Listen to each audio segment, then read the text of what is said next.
রাজনৈতিক দলের সঙ্গে ঐক্যমত্য কমিশনের আলোচনা শুরু পরশু। প্রথম বৈঠক লিবারেল ডেমোক্রেটিক পার্টির সঙ্গে।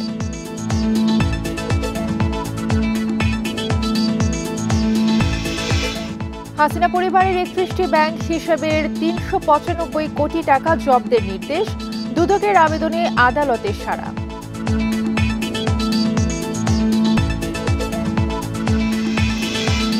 তুলসী গ্যাবার্ডের বক্তব্যে যুক্তরাষ্ট্রের সঙ্গে সম্পর্ক নড়চড় হবে না, দাবি অর্থ উপদেষ্টার।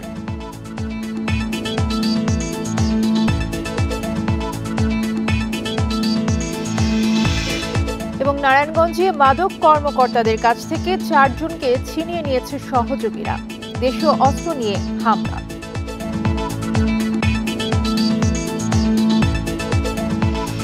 এই ঈদে জামা জুতো অ্যাক্সেসরিজের ডিসকাউন্ট। স্বাগত সংবাদ সন্ধ্যায়, সঙ্গে আছি তাসনিমে জান্নাত অর্থী। শিরোনাম শুনছিলেন, এবারে পুরো খবর। সংস্কার বিষয়ে জাতীয় ঐক্যমত্য তৈরিতে রাজনৈতিক দলগুলোর সঙ্গে কমিশনের আলোচনা বৃহস্পতিবার থেকে শুরু হচ্ছে। জাতীয় ঐক্যমত্য কমিশনের জনসংযোগ কর্মকর্তা এস.এম. ফজলুর রহমানের সই করা বিজ্ঞপ্তিতে এই তথ্য জানানো হয়েছে। এতে বলা হয়, প্রথম পর্যায়ে বৃহস্পতিবার বিকেল ৩টায় লিবারেল ডেমোক্রেটিক পার্টির সঙ্গে আলোচনার সময়সূচি নির্ধারণ করা হয়েছে। পর্যায়ক্রমে অন্যান্য দলগুলোর সঙ্গেও আলোচনার সময়সূচি ঘোষণা করা হবে। সংস্কার বিষয়ে জাতীয় ঐক্যমত্য গঠনের উদ্দেশ্যে অন্তর্বর্তী সরকারের প্রধান উপদেষ্টা অধ্যাপক ইউনূসের সভাপতিত্বে জাতীয় ঐক্যমত্য কমিশন গঠিত হয়েছে। গত ১৫ ফেব্রুয়ারি কমিশনের কার্যক্রম শুরু হয়। প্রথম পর্যায়ে গঠিত সংস্কার কমিশনগুলোর প্রতিবেদনে উল্লেখিত গুরুত্বপূর্ণ সুপারিশগুলোর ওপর রাজনৈতিক দলের সুনির্দিষ্ট মতামত ১৩ মার্চের মধ্যে জানাতে অনুরোধ করে। এখন পর্যন্ত ১৫টি রাজনৈতিক দলের কাছ থেকে কমিশন মতামত পেয়েছে।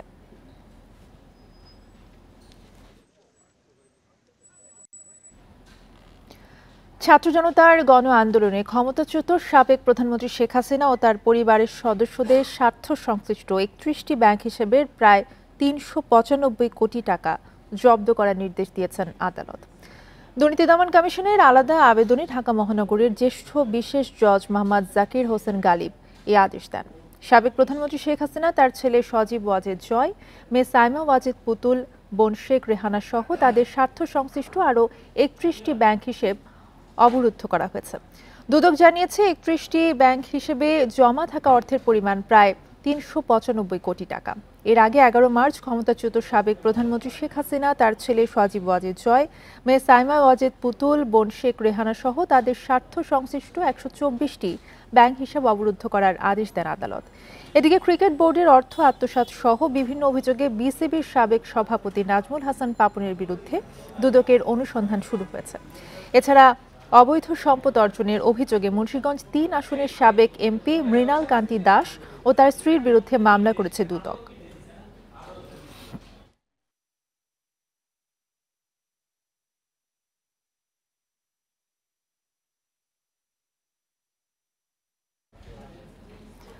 মার্কিন ন্যাশনাল ইন্টেলিজেন্সের প্রধান কর্মকর্তা তুলসী গ্যাবার্ডের মন্তব্যে বাংলাদেশের সাথে দ্বিপাক্ষিক সম্পর্কে প্রভাব পড়বে না বলে জানিয়েছেন অর্থ উপদেষ্টা। এদিকে দেশে সংখ্যালঘু নির্যাতন নিয়ে বিদেশিরা যেভাবে বলছেন সেই মাত্রায় নেই বলে দাবি ধর্ম উপদেষ্টার। দুপুরে সচিবালয়ে দুই উপদেষ্টা সাংবাদিকদের একথা জানান। ভারত সফররত মার্কিন ন্যাশনাল ইন্টেলিজেন্সের প্রধান কর্মকর্তা তুলসী গ্যাবার্ড সোমবার দেশটির সংবাদ মাধ্যম এনডিটিভিকে বলেন, ধর্মীয় সংখ্যালঘুদের ওপর নিপীড়ন নির্যাতন মার্কিন সরকার ও ট্রাম্প প্রশাসনের প্রধান উদ্বেগের বিষয় হয়ে দাঁড়িয়েছে। বাংলাদেশে ইসলামী চরমপন্থা মাথাচাড়া দিতে পারে বলেও উদ্বেগ প্রকাশ করেন তিনি। তুলসী গ্যাবার্ডের এমন মন্তব্যে উদ্বেগ প্রকাশ করে অভিযোগ ভিত্তিহীন বলে জানায় প্রধান উপদেষ্টার কার্যালয়। তার এমন মন্তব্য বিভ্রান্তিকর এবং বাংলাদেশের ভাবমূর্তির জন্য ক্ষতিকর বলছে প্রধান উপদেষ্টার দপ্তর। মঙ্গলবার সচিবালয়ে এ নিয়ে সাংবাদিকদের সাথে কথা বলেন অর্থ উপদেষ্টা। বলেন, যুক্তরাষ্ট্রের গোয়েন্দা প্রধান যে মন্তব্য করেছেন তাতে যুক্তরাষ্ট্রের সাথে বাংলাদেশের অর্থনীতিতে বহুপাক্ষিক বা দ্বিপাক্ষিক সম্পর্কে প্রভাব পড়বে না। তুলসী গ্যাবার্ড যেরকম উত্তর দিয়েছে এবং সেটার প্রসঙ্গে অনেকে বলেছে, আপনাদের অনেক জার্নালিস্টরা বলছে, এটা পেতে আমাদের কোনো ইস্যু নেই, তবে ওইসব মন্তব্যে আমাদের অর্থনৈতিক কোনো বহুপাক্ষিক সম্পর্ক বা দ্বিপাক্ষিক সম্পর্ক প্রভাব পড়বে না। এদিকে কিছু বিচ্ছিন্ন ঘটনা ঘটলেও বাংলাদেশে সংখ্যালঘু নির্যাতনের ঘটনা বিদেশিরা যেভাবে বলছেন সেই মাত্রায় নেই বলে দাবি করেন ধর্ম উপদেষ্টা। মঙ্গলবার সচিবালয়ে এক সংবাদ সম্মেলনে প্রশ্নের জবাবে উপদেষ্টা একথা বলেন। আমরা তো বারবার এটা অস্বীকার করে আসছি যে এখানে পারসিকিউশন অফ মাইনরিটিস তারা বিদেশিরা যেভাবে বলছেন অথবা ফরেন মিডিয়া যেভাবে বলছেন সেই মাত্রায় নয়, কিছু বিচ্ছিন্ন ঘটনা তো আছেই, তারপরেও আমরা অত্যন্ত সজাগ রয়েছি। তিনি বলেন, বিভিন্ন জায়গায় যেসব ঘটনা ঘটেছে সেগুলোতে সিসি ক্যামেরার মাধ্যমে অপরাধী শনাক্ত করে আইনের আওতায় আনবে সরকার। ধন্যবাদ আপনাকে, ধন্যবাদ। Hasib Mahmud Shah, Independent News, Dhaka. গুতেরেসের বাংলাদেশ সফর রোহিঙ্গা সংকট ও দেশের সংস্কারে ভূমিকা রাখতে পারে। বিশ্লেষকরা বলছেন, বাংলাদেশের উদ্যোগ বিশ্বের নজরে আনতে পারেন জাতিসংঘ মহাসচিব। তবে এই দুটি বিষয়ে গুতেরেসের সরাসরি কিছু করার নেই। বিশেষজ্ঞদের মতে জাতিসংঘ নয়, সংকটের সমাধান করতে হবে বাংলাদেশকেই। 2018 সালের পর দ্বিতীয়বার বাংলাদেশ সফর করলেন জাতিসংঘ মহাসচিব অ্যান্তোনিও গুতেরেস। পরিদর্শন করেছেন কক্সবাজার রোহিঙ্গা শিবির। সংকট সমাধানে মিয়ানমারের ওপর চাপ বাড়ানোর পরামর্শ দিয়েছেন। রোহিঙ্গাদের জন্য আর্থিক সহায়তা কমিয়েছে যুক্তরাষ্ট্র। যদি নতুন করে বরাদ্দ মেলে তবেই গুতেরেসের বাংলাদেশ সফর সার্থক হবে বলে মনে করেন আন্তর্জাতিক সম্পর্ক বিশেষজ্ঞ অধ্যাপক ডক্টর ইমতিয়াজ আহমেদ। আর সাবেক রাষ্ট্রদূত এম হুমায়ুন কবির বলছেন, জাতিসংঘ পাশে থাকলেও রোহিঙ্গা সমস্যার সমাধান করতে হবে বাংলাদেশকেই। গুরুত্বটা ছিল এই কারণে, যেহেতু আমেরিকা বড় আকারেই বলতে গেলে ফান্ড কমিয়ে দিয়েছে এবং একেবারে লাইফ সেভিংয়ের ফান্ডের উপরেই জোর দিচ্ছে, বাকিগুলো দেওয়া হবে না। তাই যদি হয় তাহলে বোঝা যাচ্ছে যে একটা বড় ঘাটতি পড়বে, কারণ লাইফ সেভিং ছাড়াও তো অনেক ধরনের খরচ আছে, হাউজিং করা, হাউজিংকে আবার ঠিক মতন রাখা, অনেক ধরনের খরচ আছে। তো সেই জায়গায় যেটা গুরুত্ব হলো যে তার অফিস বা তিনি ব্যক্তিগতভাবে ওই গ্যাপটা পূরণ করতে পারবে কিনা। রোহিঙ্গা সমস্যাটা যদি সমাধান করতে হয় তারা আমাদের সহযোগী হতে পারবেন, কিন্তু উদ্যোগের জায়গাটা আমাদের কাছ থেকে আসতে হবে শেষ বিচারে। তো কাজে সেই জায়গাতেও আমি কিছু সম্ভাবনা দেখছি এবং সেটা বাস্তবায়িত হবে কতটা সেটা নির্ভর করে অনেক ফ্যাক্টর উপর। অন্যতম ফ্যাক্টর হচ্ছে আমরা কতটা উদ্যোগী এবং সৃজনশীল কূটনীতি করতে আগ্রহী। তার রাজনৈতিক দলগুলোর সঙ্গে বৈঠক করেছেন গুতেরেস। দেশের চলমান সংস্কারে পাশে থাকার আশ্বাস দিয়েছেন তিনি। বিশেষজ্ঞরা বলছেন, এক্ষেত্রে জাতিসংঘের কিছু করার সুযোগ নেই। আমাদের পলিটিক্যাল ব্যাপারেও একেবারেই আমি মনে করি না যে জাতিসংঘ কিছু করতে পারে। এটা একেবারেই সবসময় বলে এসেছি, এটা বাংলাদেশের জনগণের ব্যাপার। এটা আগেও চেষ্টা করা হয়েছিল জাতিসংঘকে নিয়ে কিছু করা। সব মিলে জাতিসংঘ উপরে না ভরসা করে বরং ভরসা করতে হবে বাংলাদেশের জনগণের উপর। মহাসচিবের সফরের মধ্য দিয়ে সম্ভাবনা অনেকগুলো তৈরি হয়েছে, কিন্তু সেগুলো কাজে লাগাতে হবে আমাদেরকে। কারণ এই যে সংস্কার বলছি, উত্তরণ বলছি গণতন্ত্রে, সেটা আমাদের কাজ, জাতিসংঘের মহাসচিবের কাজ না। কিন্তু আমরা করব, তারা আমাদেরকে সহায়তা করতে পারে। রোহিঙ্গা বা সংস্কার ইস্যুতে জাতিসংঘ মহাসচিবের বাংলাদেশ সফর বিশ্বের নজরে আসতে পারে বলে মনে করেন বিশেষজ্ঞরা। শাহাদাত স্বপন, ইন্ডিপেন্ডেন্ট নিউজ, ঢাকা। নারায়ণগঞ্জে মাদক বিরোধী অভিযানে হামলা চালিয়ে 4 মাদক ব্যবসায়ীকে ছিনিয়ে নিয়ে গেছে সহযোগীরা। দুপুরে মাছদাইর বাজার এলাকায় অভিযান চালানোর সময় তাদের উপর হামলা চালানো হয়। মাদকদ্রব্য নিয়ন্ত্রণ অধিদপ্তরের কর্মকর্তারা জানান, গোপন তথ্যের ভিত্তিতে মাছদাইর এলাকার একটি বাড়িতে অভিযান চালানো হয়। এ সময় মাদক বেচাকেনায় জড়িত থাকার অভিযোগে 4 জনকে আটক করা হয়। পরে তাদের ছাড়াতে সহযোগীরা দেশীয় অস্ত্র নিয়ে হামলা চালায়। ছিনিয়ে নেওয়া হয় 4 মাদক ব্যবসায়ীকে। পরে বিজিবি ও পুলিশ ঘটনাস্থল থেকে বিপুল পরিমাণ মাদকদ্রব্য ও দেশীয় অস্ত্র জব্দ করে। হামলায় জড়িতদের ধরতে অভিযান চলছে। স্কুলের সামনে আমরা একটি অভিযান পরিচালনা করেছি মাদকদ্রব্য নিয়ন্ত্রণ অধিদপ্তরের নেতৃত্বে। সেখানে আমরা দেখতে পেয়েছি যে এই পর্যন্ত প্রায় ইয়াবার গোড়া উদ্ধার হয়েছে, গাঁজা, ফেন্সিডিল, বিদেশি মদ আমরা উদ্ধার করেছি। এর পাশাপাশি দেশীয় অস্ত্রশস্ত্র আমরা উদ্ধার করেছি। নতুন রাজনৈতিক দলে নিবন্ধন দেওয়ার জন্য নির্বাচন কমিশন ইসির গণবিজ্ঞপ্তি কেন অসাংবিধানিক নয় জানতে চেয়ে রুল জারি করেছে হাইকোর্ট। সকালে বিচারপতি মোহাম্মদ আকরাম হোসেন চৌধুরী ও বিচারপতি কে এম রাশেদুজ্জামান রাজার সমন্বয়ে গঠিত হাইকোর্ট বেঞ্চ এই রুল দেন। রিটকারীর দাবি, ইসির রাজনৈতিক দলের সংজ্ঞা সংবিধানের সাথে সাংঘর্ষিক। নতুন রাজনৈতিক দলের নিবন্ধনের জন্য নির্বাচন কমিশন গণবিজ্ঞপ্তি দিয়ে 20 এপ্রিলের মধ্যে আবেদন আহ্বান করে। গণপ্রতিনিধিত্ব আদেশ অনুযায়ী নতুন কোনো দলকে নিবন্ধন পেতে হলে 22 জেলায় ও 100 উপজেলায় অফিস ও কমিটি থাকতে হবে। প্রতি কমিটিতে থাকতে হবে অন্তত 200 তালিকাভুক্ত ভোটার। ইসির এই গণবিজ্ঞপ্তিকে চ্যালেঞ্জ করে হাইকোর্টে রিট করেন রাষ্ট্র সংস্কার আন্দোলনের প্রধান সমন্বয়ক ও আইনজীবী হাসনাত কাইয়ুম। এই রিটের পরিপ্রেক্ষিতে এই গণবিজ্ঞপ্তি কেন অবৈধ নয় জানতে চেয়ে রুল জারি করেছে হাইকোর্ট। আমাদের সংবিধানের যে রাজনৈতিক দলের মূল সংজ্ঞা, সেই সংজ্ঞার স্পিরিটের সাথেও এই গণবিজ্ঞপ্তি বা এই পুরনো আইনটা যায় না। আমলের আইনে রাজনৈতিক দল নিবন্ধনের জন্য আহ্বান জানানো হয়েছে, সেই আইনে এই গণবিজ্ঞপ্তিটা কেন অবৈধ ঘোষণা হবে না এই মর্মে একটা রুল জারি হয়েছে আজকে। রিটকারীর যুক্তিতে বলা হয়েছে আরপিও অনুযায়ী পার্বত্য অঞ্চলে কেউ রাজনৈতিক দল গঠন করতে চাইলে সম্ভব হবে না। তাছাড়া নির্বাচন সংস্কার কমিশন নিবন্ধন প্রক্রিয়া সহজ করতে যেসব প্রস্তাব দিয়েছে তা বাস্তবায়নের আগে এমন বিজ্ঞপ্তি উদ্দেশ্য প্রণোদিত। অবাঙালি জনগোষ্ঠী যারা পাহাড়ে বসবাস করে তাদের এরিয়াটা হচ্ছে কনফাইন্ড 3টা ডিস্ট্রিক্টের মধ্যে এবং তারা 20টা উপজেলার মধ্যে বসবাস করে। আপনি যখন এদেরকে বলবেন যে আপনাকে আসলে 22টা উপজেলা আর জেলায় আর 100টা উপজেলায় কমিটি করতে হবে, তার মানে হচ্ছে আপনি এদেরকে বাংলাদেশে একদম এক্সক্লুড করে দিচ্ছেন, যে তাদেরকে কোনো রাজনৈতিক অধিকার এই বাংলাদেশেও দিচ্ছেন না। আরপিও সংশোধন করে 5% উপজেলায় ও 10% জেলায় কমিটি এবং 5000 সদস্য থাকলে নতুন রাজনৈতিক দলের নিবন্ধনের সুপারিশ করেছে নির্বাচন ব্যবস্থা সংস্কার কমিশন। Zahidul Bashar, Independent News, Dhaka.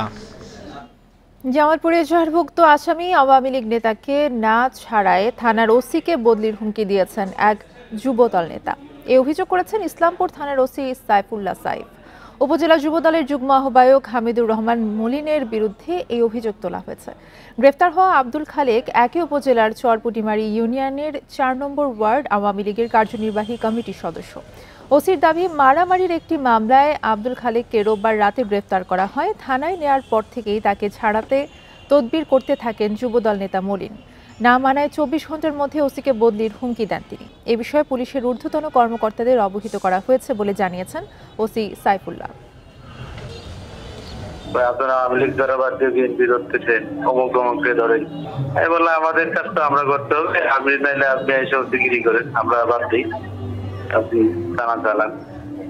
পরে বললে তো আপনি তো কথা শুনবেন না আপনার মতো, তাহলে আমি আমার কথা কাজ করতেছি, আমরা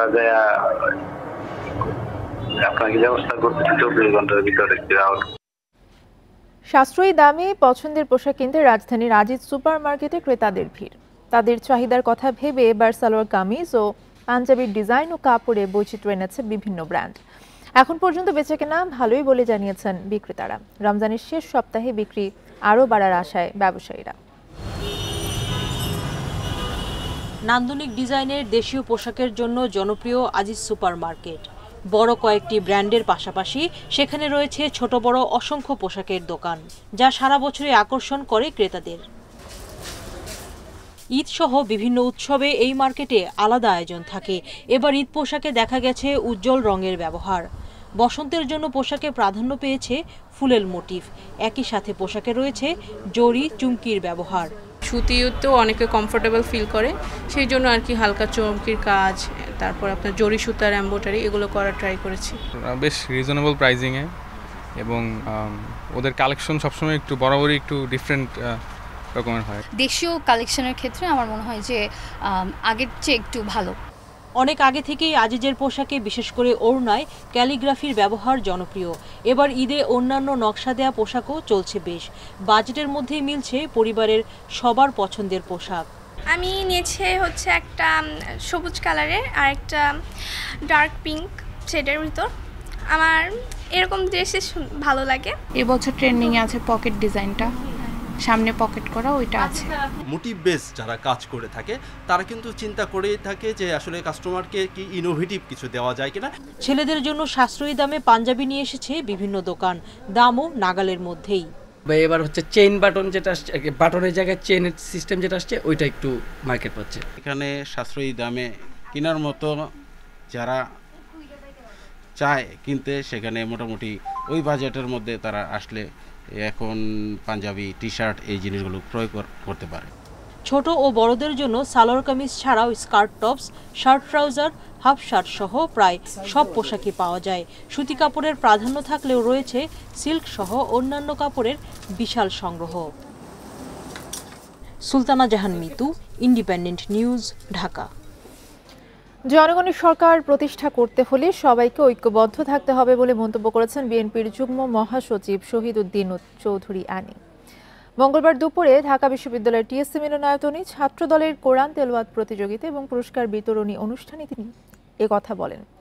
মঙ্গলবার দুপুরে ঢাকা বিশ্ববিদ্যালয়ের টিএসসি মিলনায়তনে এই অনুষ্ঠানের আয়োজন করে জাতীয়তাবাদী ছাত্রদল। প্রতিযোগিতায় সারা দেশের মাদ্রাসা, স্কুল ও বিশ্ববিদ্যালয়ের 1000 শিক্ষার্থী অংশ নেন।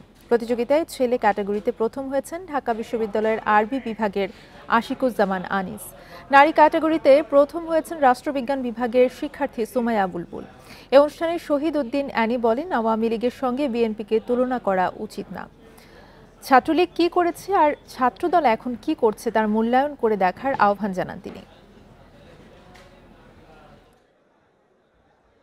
এই দেশে একটা জনগণের সরকার খুব বেশি প্রয়োজন। জনগণের সরকার পুরো প্রতিষ্ঠা করতে হলে অবশ্যই আমাদেরকে সুদৃঢ় ঐক্য সবকিছু এনে দিতে পারে। সেই সুদৃঢ় ঐক্যের জন্য আমাদেরকে আরো যদি সংগ্রাম লড়াই করে বাংলাদেশে আমাদের ভাবমূর্তি, জাতীয় রাজনীতির ভাবমূর্তিও পুনরুদ্ধার করতে পারি, সেজন্য আমরা সবাই মিলে একসঙ্গে কাজ করব। মাগুরার শিশু আসিয়ার মানসিক ভারসাম্যহীন বাবাকে চিকিৎসার জন্য ঢাকায় আনা হয়েছে। বিএনপির ভারপ্রাপ্ত চেয়ারম্যান তারেক রহমানের নির্দেশে তাকে রাজধানীতে আনা হয়। সোমবার রাতে মাগুরার শ্রীপুরে গ্রামের বাড়ি থেকে ফেরদৌস শেখকে নিয়ে রওনা হন ঢাকা দক্ষিণ যুব দলের সদস্য সচিব রবিউল ইসলাম নয়ন। পারিবারিক সংকটের কারণে ফেরদৌসের মানসিক অবস্থা আরও অবনতির দিকে ছিল। বিএনপির স্বাস্থ্য বিষয়ক সম্পাদক ডাক্তার রফিকুল ইসলামের তত্ত্বাবধানে ফেরদৌস শেখকে মঙ্গলবার দুপুরে একটি বিশেষায়িত হাসপাতালে ভর্তি করা হয়েছে।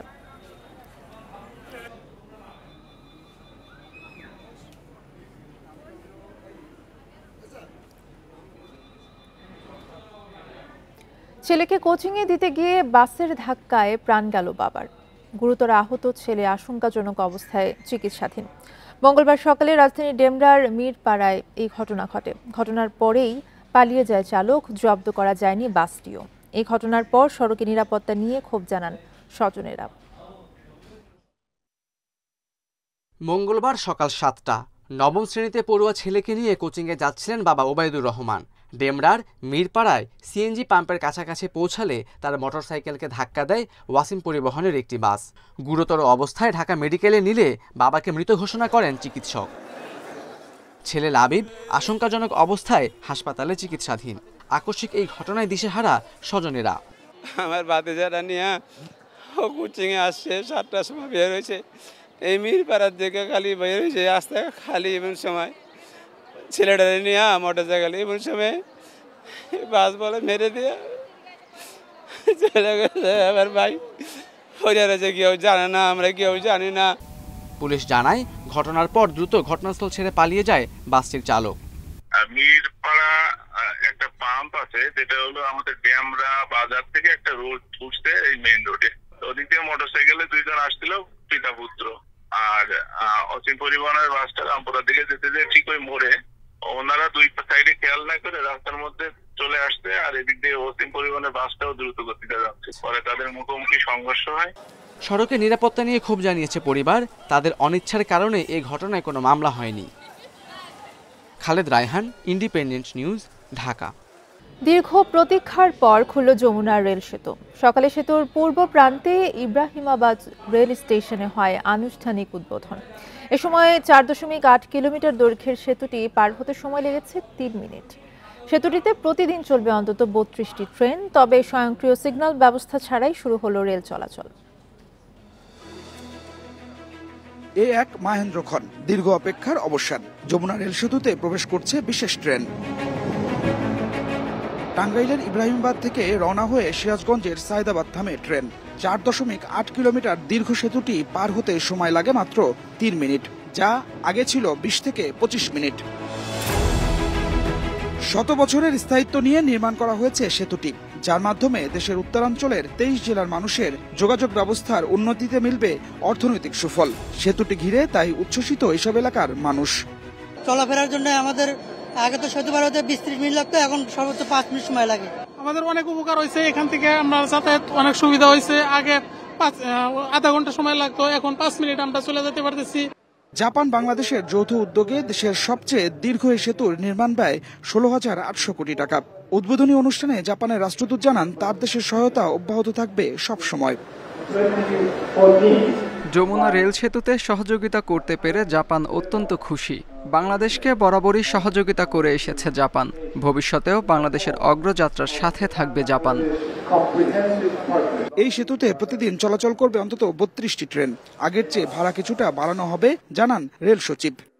আগে যেটা ছিল 16 সামথিং, প্রায় 17 গুণ ছিল, এখন এটি 25 গুণ বৃদ্ধি পাবে।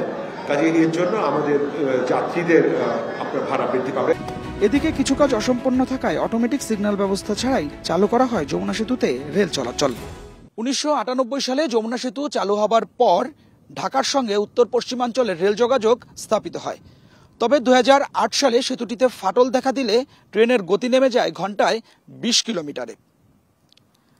এরপর 2020 সালে কর্মযজ্ঞ শুরু হয় দেশের সর্ববৃহৎ রেল সেতু তৈরির। নতুন এই সেতুতে ঘন্টায় 120 কিলোমিটার গতিতে চলতে পারবে train. Adilur Rahman, independent news, Jamuna rail সেতু, টাঙ্গাইল। বাংলাদেশ দলের হেড কোচ সিমন্স ও সিনিয়র সহকারী কোচ সালাউদ্দিনের সাথে 2027 বিশ্বকাপ পর্যন্ত চুক্তি করার পরিকল্পনা বোর্ডের। 24 মার্চ বিসিবির সভায় এসব বিষয়ে চূড়ান্ত সিদ্ধান্ত আসবে জানিয়েছেন মিডিয়া ও আম্পায়ার্স কমিটির চেয়ারম্যান ইফতেখার রহমান মিঠু। মুশফিক মাহমুদুল্লাহকে ম্যাচ রেফারির ভূমিকায় দেখতে চান তিনি। চ্যাম্পিয়ন্স ট্রফিতে দলের পারফরমেন্সে হতাশ হলেও কোচিং স্টাফ নিয়ে সন্তুষ্ট BCB. Head coach Phil Simmons ও সিনিয়র সহকারী কোচ সালাউদ্দিনের সাথে 2027 বিশ্বকাপ পর্যন্ত চুক্তি বাড়াতে চায় বোর্ড। 24 মার্চ সভা শেষে আনুষ্ঠানিক ঘোষণা আসতে পারে। অধিনায়কদের নামও চূড়ান্ত হতে পারে। নাজমুল শান্তকেই ওয়ানডে ও টেস্টের দায়িত্ব দেয়া হতে পারে। টি-20তে লিটন দাসই প্রথম পছন্দ বিসিবির। স্যাটিসফাইড অফ ইয়ার পারফরমেন্সে ফিল সিমন্স, কারণ ওনার সবচেয়ে বড় জিনিসটা হচ্ছে আমাদের ফিডব্যাক হচ্ছে উনি লোকাল কোচ অ্যান্ড উনি খুব সুন্দর জেল করেছে এবং প্লেয়াররাও খুব ভালো অ্যাকসেপ্ট করছে। অবসরে যাওয়া মুশফিক মাহমুদুল্লাহর বিকল্প ও 2027 বিশ্বকাপ নিয়েও আলোচনা হবে বোর্ড সভায়। এমনকি আসন্ন 2026 টি-20 বিশ্বকাপের রূপরেখাও নির্ধারণ হতে পারে। আমাদের যে নতুন প্লেয়ারগুলি আসছে, এটা আমরা যদি তাদের টাইম দিই, হ্যাঁ, অ্যান্ড প্রপার সব কিছু আমরা দিতে পারি, ট্রেনিং, কোচ সব কিছু দিতে পারি, I think we will have আবার কিছু ইন্টারন্যাশনাল মানে ওয়ার্ল্ড ক্লাস লেভেলের প্লেয়ার। অবসর পরবর্তী সময়ে মুশফিক মাহমুদুল্লাহকে আম্পায়ার্স কমিটিতে পেতে চান ইফতেখার রহমান মিঠু। তারকা ক্রিকেটারদের জন্য ম্যাচ রেফারি হওয়ার সুযোগ বেশি দেখেন এই বোর্ড পরিচালক। Players like Mushfiq, player like Mahmudullah, player like Tamim, এরা যদি ম্যাচ রেফারিতে আসে তাহলেই কিন্তু আমাদের দেখবেন যে খুব সহসা বাংলাদেশের টপ লেভেলের ম্যাচ রেফারি হয়ে যাবে। কারণ তাদের যে অভিজ্ঞতা, এটা তো তার সাথে একটু ফাইন টিউনিং করলে কিন্তু তারা একদম আইসিসি লেভেলের ম্যাচ রেফারি হয়ে যাবে। ম্যাচ রেফারি ছাড়াও আম্পায়ার কোচিং সহ বিসিবির যে কোনো দায়িত্বে আসতে আগ্রহ দেখালে বিসিবি স্বাগত জানাবে তামিম মাহমুদুল্লাহ মুশফিকদের। Muhammad Nazim, Independent News, Dhaka. এই ছিল এখনকার সংবাদে। ইন্ডিপেন্ডেন্ট টেলিভিশনের সব খবর জানতে চোখ রাখুন ফেসবুক, ইউটিউব এবং এক্সে। ধন্যবাদ।